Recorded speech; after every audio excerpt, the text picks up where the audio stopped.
Hello, my soul tribe. Um, we definitely have to welcome some more to our soul tribe. Look at these sweet babies. Okay. Um, so, I know this isn't the norm, and I was going to do videos today, but I spent all day not only researching, but going to different places. I went to a 24-hour clinic because it's the weekend and everything is closed. But I thought people wanted an update, and I really feel a drive to talk about these babies. Okay. They have been already so amazing for me. I'm not sure. I prayed actually for God, Spirit, to send me an animal. I should have clarified dog. I was thinking dog in my head. But to send me an animal soulmate, right? Something that would help me because I'm having a very hard time getting drained after readings. Today I had a 2-hour personal reading, and it was such a wonderful reading with a beautiful, beautiful soul. Sammy B, you're my girl, part of our soul tribe, one of our sisters. And it was just very intense. This guy's strong. I'm pretty sure this is Hasselhoff. I've started to name them by their energy. So I'm definitely okay, y'all. I've done so much research now. So I've talked to, he's getting so strong. They were so weak earlier, they couldn't even stand, let alone crawl on me, right? And he's hanging on. He's starting, I mean, they're only like 2 days old. He's doing very well. Um, and now he's not crying for mama anymore. They were crying for mama before. They're starting to feel safe again. They do not go to the bathroom unless you actually, so much cool. So click off if you're not interested. I understand this is a tarot channel. But I feel like this is like my psychic sponge.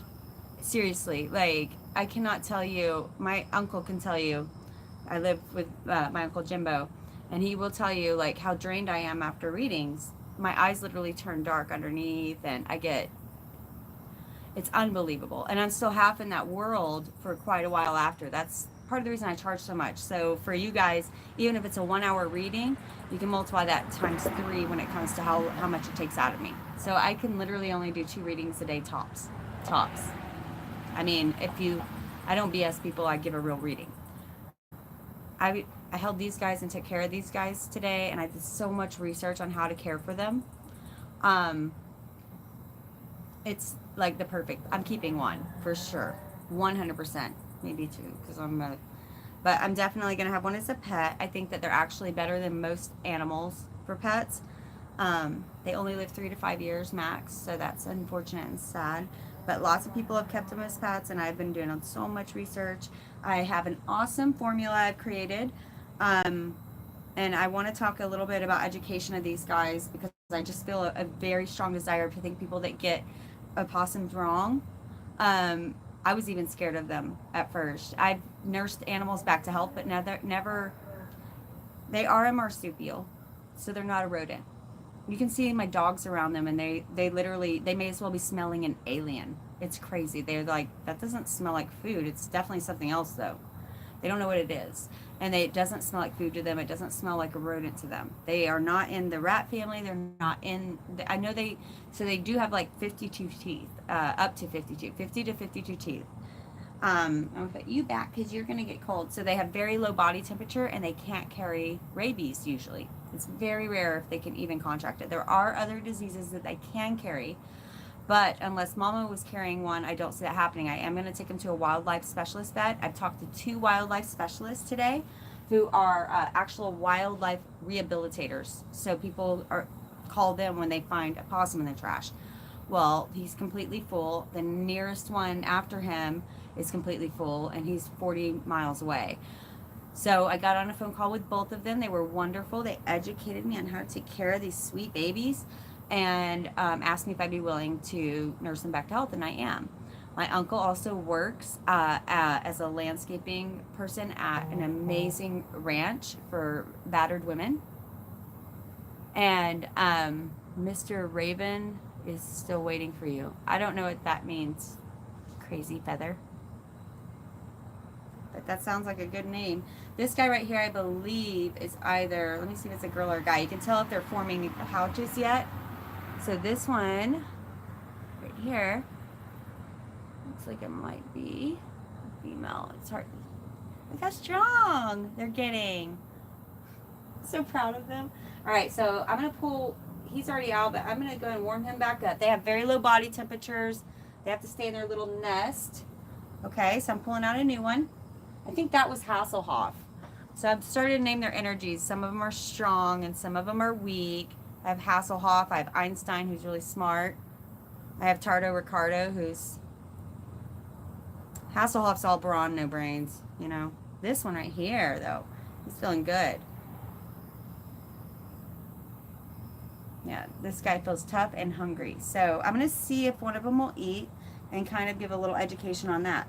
Now what I do is I wrap them first in a towel because you actually, like burping, certain animals, you have to poop and pee them. They cannot go to the bathroom unless you stimulate their genitalia, which is interesting, but if you think about it, it's actually extremely brilliant on God's part because they can't sit in a pouch for a month, obviously, without peeing and pooping. It's a sanitary thing. You don't want them peeing and pooping in mama's pouch because marsupials have pouches, right? So they actually need to be stimulated. They cannot go to the bathroom unless you stimulate them to go. That's not forever, obviously. When they're adults, that's not going to be necessary. But he's getting strong. But I do this because the formula, see, and that's the bark. They get mad and they bark. Do it again. So I do this because the formula is sticky. And I don't want it on their fur. I just wash them. And I used like a couple drops of Dawn cleanser and like very lukewarm water and just basically got their fur wet and wiped it back off. You know, I was gentle. I have to go get my dropper. Hang on.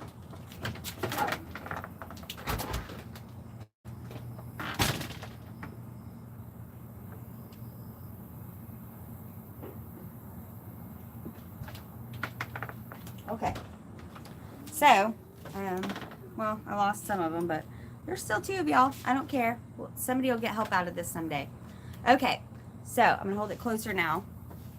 Okay, here he is. Now, they can't suck yet, so they don't, the only way you can feed them is tube feed or droppers. They can only lap it up, basically. You can see if he takes it. Sometimes you kind of have to, they don't know what it is until you get it in their mouth. There we go. Oh, sorry. Yeah, there we go. Now, Hasselhoff, if this was Hasselhoff, he'd be grabbing it. He grabs the whole thing. Okay, come on. This is not Hasselhoff. This could be... See, he's not very hungry, though, right now. And I did feed them about probably an hour ago. Back you off. Aren't they cute? Little guys. So, the next thing you do, and I don't think he will right now, but we're going to go for it and try, because there's a couple of them that have not gone to the bathroom. And that worries me. There are still about one or two of them that I think are maybe not going to make it. We'll see. It's going to be more work on some of their parts. So to go to the bathroom, you want to hold them. They're strong. They're strong but fragile. Okay, so every bone is like a little toothpick, but at the same time, they have 6 thumbs, you guys. They have 2 on each front paw and 2 thumbs on the back. And 1 thumb on each back part. Because if their mama is walking and they're in their pouch, if they drop and fall down, then she leaves them. And it doesn't matter how close they are to her. She won't pick them back up. They have to hang on or it's out for you. So she puts them in and expects them to hang on.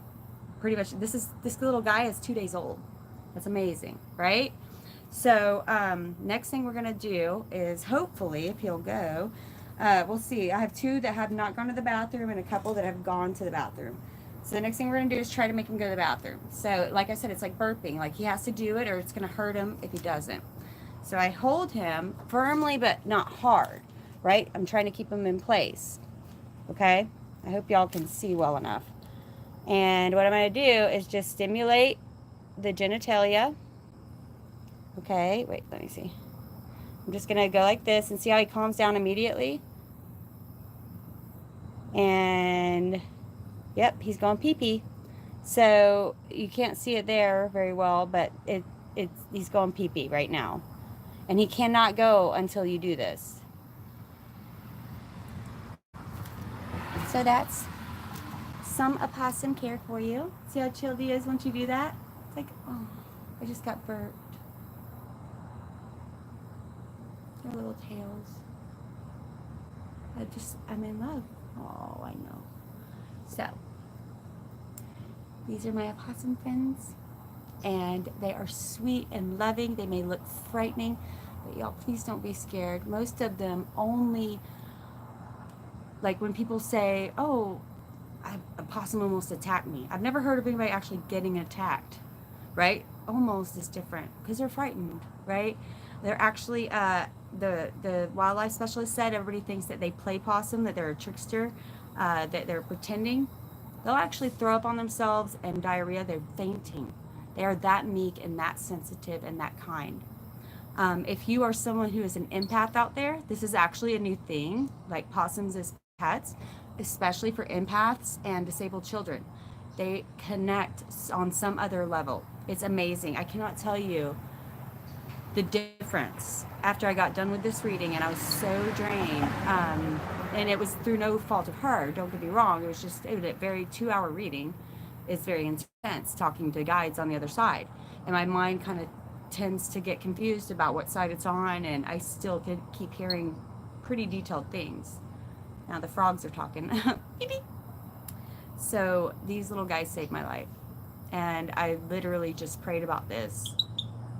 You hear beep, beep, beep. That's my music frog. That frog over there loves music. If I play certain music, he'll sing. I swear. It's crazy. I know I hear you, darling. Put you back. Okay. Back with your brothers and sisters. And I'll pull y'all down. You can kind of like get a look at the whole crew. They're getting stronger. They're getting better. I'm going to do this, you guys. I can do it. And I'm going to educate myself and do it right. And if I make mistakes, I'm going to be clear about that too, because I want everyone to learn from mistakes.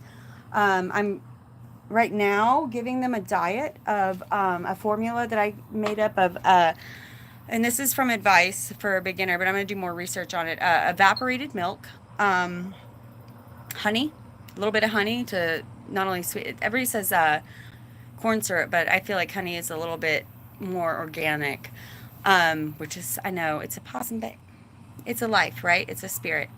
And a crushed up child's multivitamin, half of one, crushed up in the whole formula mixture for all 5, right? And that was the advice. He said, this is just for the beginning, just what you have on hand right now, what you can do to help them live. After this, I'm going to get probably a little bit more intense. I'm going to build a crate outside for them and stuff. But anyway, you guys want to see the whole crew? So far the names that I've named their energies is Cannibal Lecter, because he tries to eat his brothers and sisters all the time. And he's not even a meat eater, so that's pretty intense. Hasselhoff, all bronze, no brains. Einstein, all brains. A little bit frail, but very smart. Lady and Tardo Ricardo. But those might change because they just show different sides of they like to stay tight and cuddle. Oh, wait, this guy over here. Okay, so I definitely have a loner. He always is like, y'all get off of me. And he just finds his own spot every time. So what's a good name for a loner? I don't know. I think they're cute. I know people are scared of them and they think they look like rats. They're gross. They're actually cleaner than any hamster. Okay, my father owned his own pest control company, and I learned a lot about rats and rodents and everything. And he said I would never allow hamsters in my house. I would never allow gerbils in my house. But these little guys right here are marsupials, so it's different. Okay. All right, he's got his little bunk bed up there. He likes being alone, like I said. But they're very sweet. They don't bite it, even if they had teeth, right? They don't right now. But it's good to handle them early, they said. That way, when they do have teeth, they're already used to you and your smell. He's just such a cute little guy. Look at him. Oh my goodness. Just look at this little guy. How do you not fall in love with it? Oh, just crazy about him. He's like, bring back my brother. Bring back my brother. Okay. He's kind of like the overlooker. He watches everybody. I'm just in love. In love. Definitely going to keep one. So, that's all for now. I'm sorry that this was not a tarot reading. I know that a lot of you are ready for your readings, and I'm ready to get to them. Like I said, I had a pretty intense personal reading and then the possum thing, but this is actually, I feel, going to be a great thing for readings because maybe it's going to help me heal a little bit on my, I do get drained. And it gets difficult sometimes. And that's something I'm working on because if I want to build wider circles and keep doing what I'm doing, I've got to be able to take care of myself. And I can't just consistently be up and down and drained. And so I want to take care of myself. And if this is the way to do it, then that's the way to do it. All right, my soul tribe. I love you all. I wish you all well. Peace out. Catch you on the flip side.